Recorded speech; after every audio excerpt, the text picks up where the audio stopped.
नए नए iPad launch किए जा रहे हैं भाई एप्पल के द्वारा। नए कह लो इसे या फिर पुराने का ही एक रिफ्रेश कह लो, कुछ भी कह सकते हो, क्योंकि एप्पल भाई ऐसी चीजें बहुत बार करता है और इस बार एप्पल ने जो हरकत करी है बहुत ही बढ़िया भी है और अजीब भी। आइए शुरू करते हैं, आइए देखते हैं। तो बेसिकली एप्पल ने क्या किया, जो उनका पुराना आईपैड 10 जनरेशन अभी तक मार्केट में दबा के बिक रहा था और काफी ज्यादा फेमस हो चुका था, उसका एक रिफ्रेश कर दिया है। क्योंकि अब टैबलेट की मार्केट काफी ज्यादा कॉम्पिटिटिव हो चुकी है। एंड्रॉइड टैबलेट तुम्हें पता ही होगा, अभी रिसेंटली हमने Xiaomi Pad 7 का रिव्यू डाला था और उसमें भी तुमने देखा होगा कि भाई काफी सारे तगड़े फीचर्स अंडर 30,000 आ जाते हैं। और एप्पल ही इकलौता ऐसा टैबलेट लेके घूम रहा था जिसमें 64 GB की तुम्हें स्टोरेज मिल रही थी अराउंड 30,000। एंड Xiaomi जैसे ब्रांड भाई 256 GB दे रहे हैं बिल्कुल एकदम हंस के। भाई क्या चाहिए और बताओ। तो मार्केट में कंपटीशन बढ़ने की वजह से मुझे लगता है एप्पल ने कर दिया रिफ्रेश। आईपैड 10 जनरेशन को अब बना दिया गया है आईपैड 11th जनरेशन, जिसके अंदर ज्यादा कुछ नहीं, बस एक चिपसेट का चेंज करा है। A14 चिपसेट आती थी, अब उसे A16 कर दिया गया है। A16 चिप अपनी वही है जो iPhone 15 में आती थी। एंड उसके साथ साथ स्टोरेज भी अपग्रेड कर दी है 64 GB, जैसा कि मैंने बताया, जिसकी वजह से काफी बदनाम हो रखा था एप्पल, उसको अब 128 GB कर दिया गया। लेकिन एक सबसे बढ़िया चीज, प्राइस को नहीं बढ़ाया। जो 10 जनरेशन का MRP था 34,900, वही सेम MRP है अपने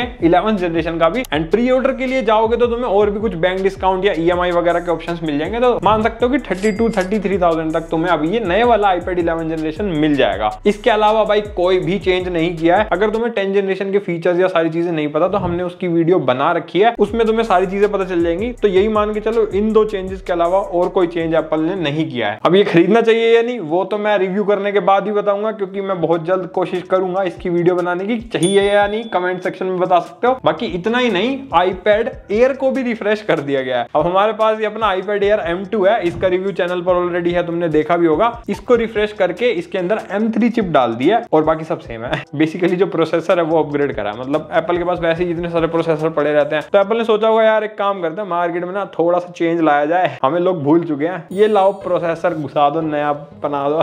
लोग भी भाई साहब फुल हाइप, मेरा कमेंट सेक्शन भर रहे हैं एकदम। इसलिए मैंने सोचा वीडियो बना के थोड़ा सा बता ही दूं अपना पॉइंट ऑफ व्यू भी, कि एक्चुअल में कुछ नया है नहीं, बस एक प्रोसेसर चेंज करके थोड़ा सा रिफ्रेश कर दिया है मॉडल को। और प्राइस भी सेम है। मतलब ये चीज अच्छी भी कह सकते हो, क्योंकि तुम्हें सिमिलर प्राइस पे, जैसे मैंने एक साल पहले इसको खरीदा M2 चिप के साथ, अब वही सेम प्राइस पे M3 चिप मिल जाएगी iPad Air की अगर बात करें। और बेस मॉडल इसका भी 128 GB के साथ ही आता है। मेरे को थोड़ा एक्सपेक्टेड था कि यार एटलीस्ट जैसे इसके अंदर हमें Apple Pencil Pro का सपोर्ट मिलता है, जो iPad 11 जनरेशन है ना, उसके अंदर भी भाई ऐसा कर देना चाहिए था इनको। मतलब बढ़िया रहता ना यार, क्या ही दिक्कत थी। बट एप्पल इज एप्पल ने ऐसा नहीं करा भाई। एंड अगर तुम कंफ्यूज हो कि तुम्हें जो नए वाला 11 जनरेशन आया या फिर iPad जो Air है उसके अंदर कौन सा लेना चाहिए, तो हमने उस पे भी एक वीडियो बना रखी है। मतलब हमने अपने वाले को कंपेयर किया था, क्योंकि कुछ खास फर्क नहीं है, तो तुम उस वीडियो को देख सकते हो ताकि तुम्हें एक एक छोटा छोटा फर्क भी पता चल जाए। अब सवाल आता है कि क्या तुम्हें ये खरीदना चाहिए या फिर नहीं। देखो मैं ये कहूंगा थोड़ा सा वेट कर लो भाई के रिव्यू के आने का, ताकि मैं तुम्हें थोड़ा परफॉर्मेंस डिफरेंसेस बता सकूं पुरानी जनरेशन और नई जनरेशन में। और iPad Air का तो पता नहीं, बट हाँ 11 जनरेशन वाला जो iPad है उसका मैं पूरा ट्राई करूंगा रिव्यू बनाने का। अब वो तुम पे है कि तुम कितनी ज्यादा कमेंट करके हम पे जोर जमाते हो।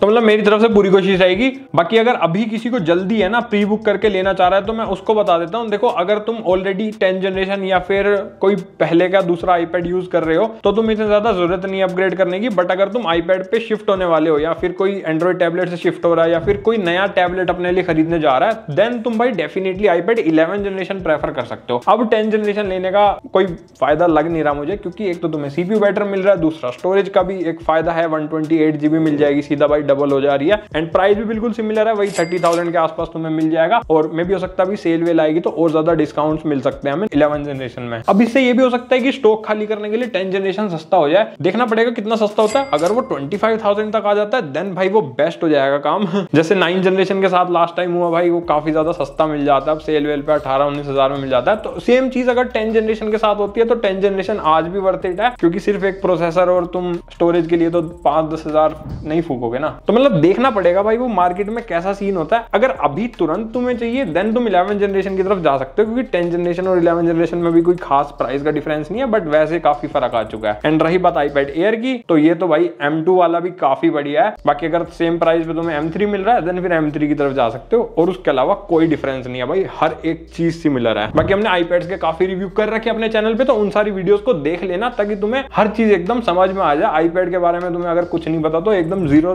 to 100 वाली नॉलेज मिल जाएगी। बाकी कमेंट करके बताना कि तुम्हें किन किन के रिव्यूज चाहिए, हम उस हिसाब से प्लान करेंगे। और लाइक सब्सक्राइब नहीं किया तो कर दो भाई फटाफट से, बहुत सारी चीजें आने वाली है। और डिस्क्रिप्शन में मैं लिंक दे दूंगा प्री ऑर्डर करने का, वहां जाके कर सकते हो। हम मिलेंगे अगली वीडियो में, तब तक के लिए बाय बाय।